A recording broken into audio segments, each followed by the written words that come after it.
My first console was a PlayStation 1. I remember getting it for Christmas when I was 4 years old. It was a gift for both me and my sister, but I definitely played it more than she did. And I remember we also got Tekken and Spyro and maybe another game, but Spyro was definitely the one I played the most. It was Spyro 3: Year of the Dragon, and personally my favorite in the original trilogy of Spyro. It's one of those cool little collect-a-thon games, action-adventure. You're this little purple dragon, you go from world to world, helping out people, doing mini games, you know, shooting fireballs and chasing down egg thieves. It's a really fun game.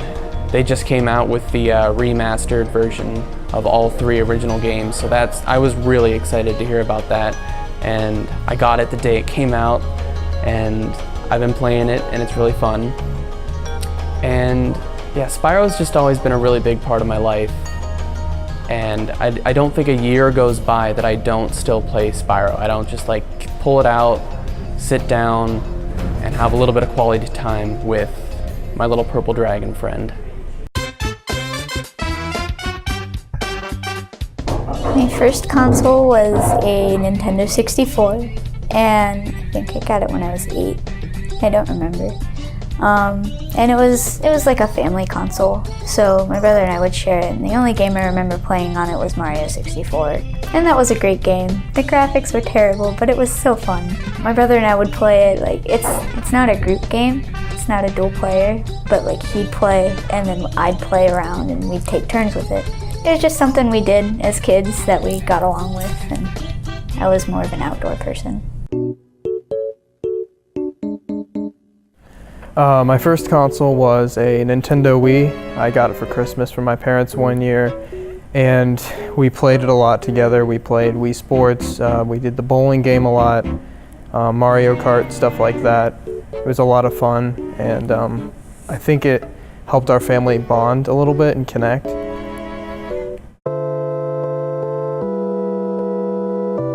Well, my first console was actually Nintendo. So I grew up playing Nintendo, Super Mario Brothers, things like that.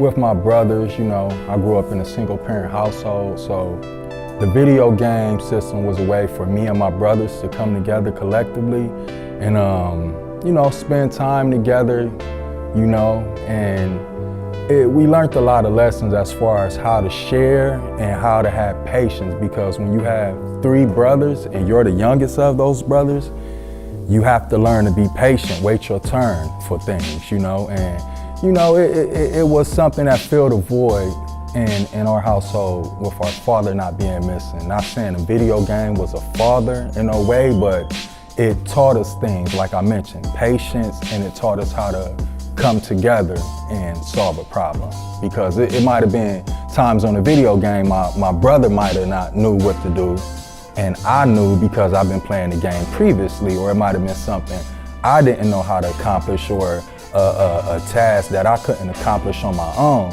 And he came and he helped me and showed me what to do. And we could apply that to life, because in life, that's the same thing. It, in a sense, prepared us for the reality of what's to come in the world. You know, when you're 3 boys without your father in the picture, you have moments when you're alone, but you'll need your brother's assistance to come help you, tell you, go this way, go that way, don't eat that mushroom, you know what I'm saying, things like that. So, you know, I really think that's really what it did for us, you know. I think the first thing that I ever played games on, like, really was when, I don't even know how old I was. I was pretty young, but I ended up getting a Nintendo DS, and I think it was the first one I got was from my grandma. And I used to carry that thing like everywhere. I would always play like Mario Kart. Like I vaguely remember, like, I think that was like the only thing I ever really played on it. My first console I got from my dad. It was the original NES, Nintendo Entertainment System, and I played it when I was 5 years old. I could barely hold the controller in my hand. They would they have me jump for Mario as he would run over the Goombas. My first console, you know, it's It's kind of hard for me to say. I know for a fact that I had a Game Boy, like the OG Game Boy, the black and white screen, you know, that predates the color. And I also, well, my family had like the original Atari as well. So those are the two things that I remember my first foray into playing games. So it dates back all the way since I was like very, very little. I remember playing like the original Donkey Kong, which is, you know, Mario, you know, the jumping over the barrels, that Donkey Kong. And then of course for the Atari, there's a bunch of the old crappy pixel games, but they were fun because, you know, just the Galaga and stuff you'd shoot. And yeah, that's really, as early as my gaming memory goes, that's what I remember the most from like wee childhood. My first console was a Nintendo 64. It's not actually the first one I owned, but it's the first one I played on. I used to play at my old daycare. We played Pokemon Stadium, and we never played the actual game. We only played the mini games. The mini games, there was one based on like all of the different Pokemon that were in the game. Like the Pikachu one, you had to use electricity to light up the battery, and the Drowsy one, you had to make everyone else fall asleep first.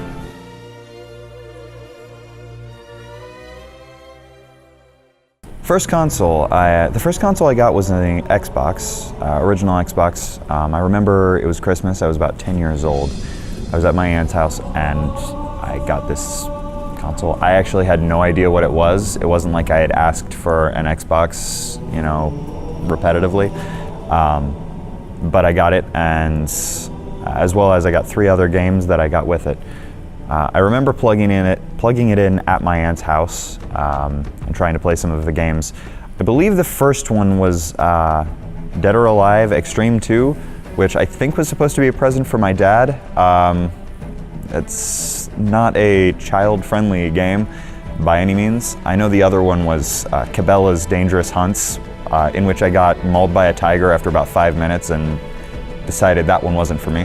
The third one was Halo Combat Evolved, which just kind of grabbed me. I didn't want to leave my aunt's house because it would mean stopping the game, and I didn't realize that, oh, it's gonna pick back up where you left off when you closed it. So I was crying when they said we have to go. It wasn't my first console, but the first console I remember playing was my brother's Super Nintendo. It's actually one of my earliest memories of childhood. Was crawling out of my bed early morning. I must have been probably 3.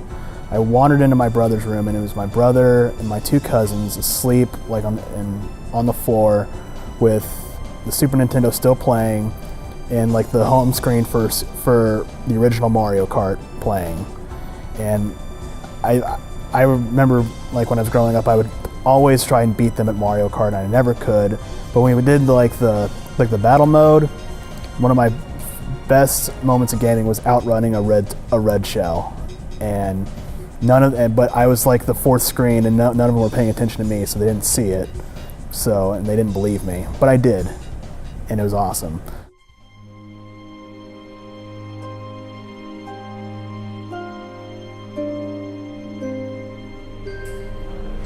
My favorite video game would have to be the Kingdom Hearts series as a whole, because that game is basically, it takes your favorite Disney films, and I'm a huge fan of Disney, so knowing that there's a game franchise that just takes all your favorite Disney movies and puts it all in the same universe, and you can just be a part of those films and walk through them and go on an adventure with your favorite characters from those films.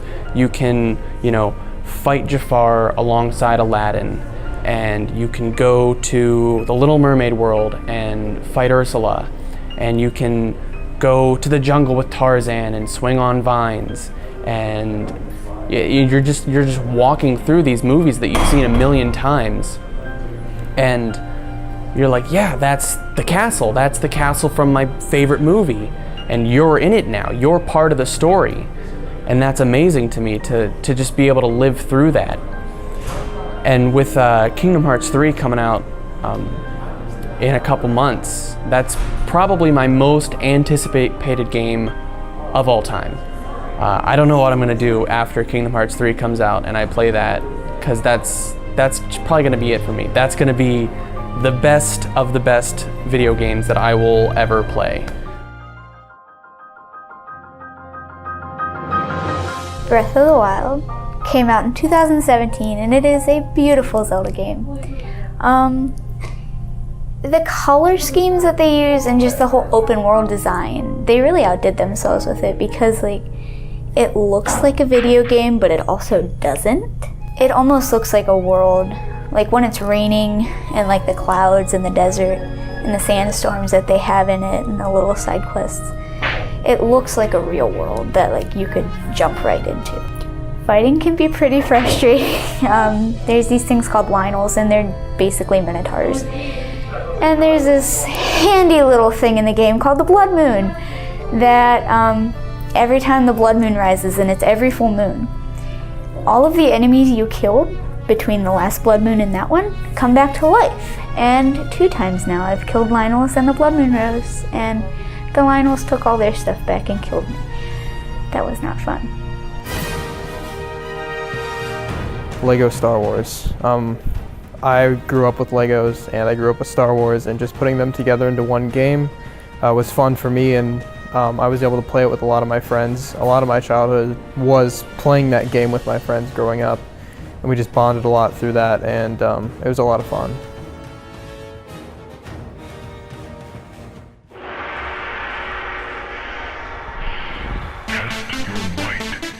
My favorite video game, unfortunately, would have to be Mortal Kombat, because it was the shock value of it when it first came out. It was just shocking to see people saying fatality and all that type of stuff, you know what I mean? And I think that's mainly why that game initially was my favorite game, but overall it's just fighting type of games, you know, combat games. I like all games that's 2 players, because like I mentioned, I grew up with brothers in the household, but I like fighting games more so than sports games, because like basketball and football, it takes more time for that to be over for the next person to play. So with fighting games, it was like a minute or so, you kick somebody butt, and now it's on to the next person. They got to pass the controller. So I really like fighting games overall.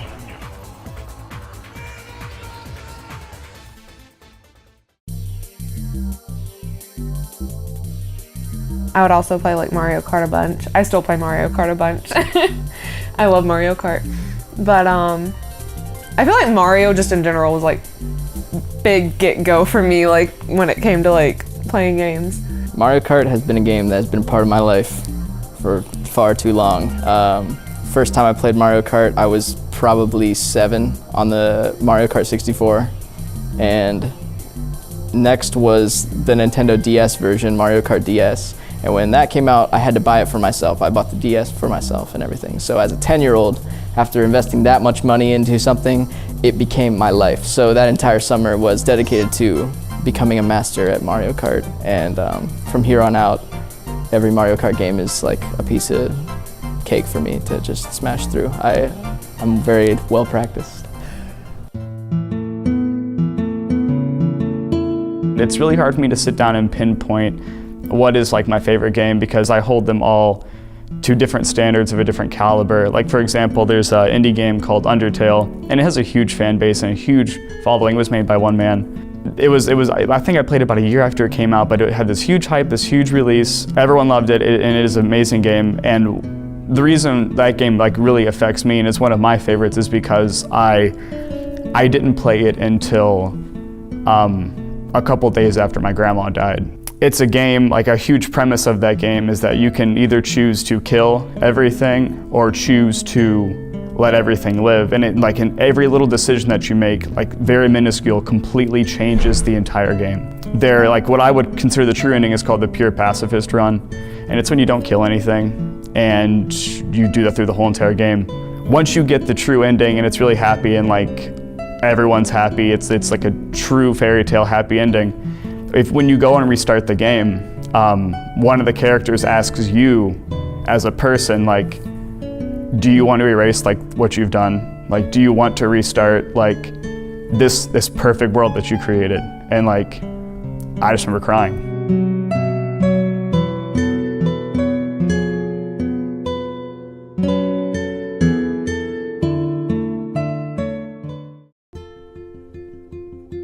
I think my favorite video game is Life is Strange. I played it on the Xbox 360.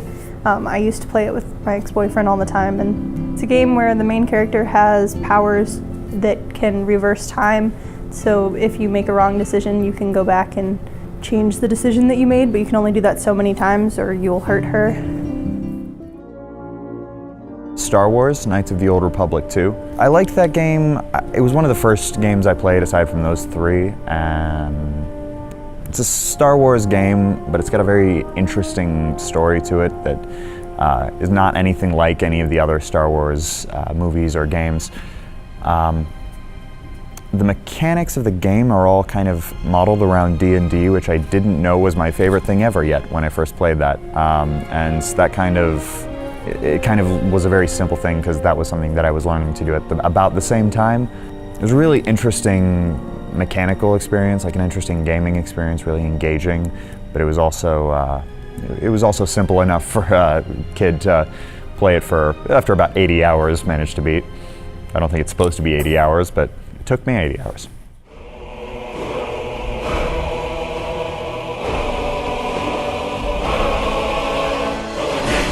I would guess it'd have to be Elder Scrolls V Skyrim.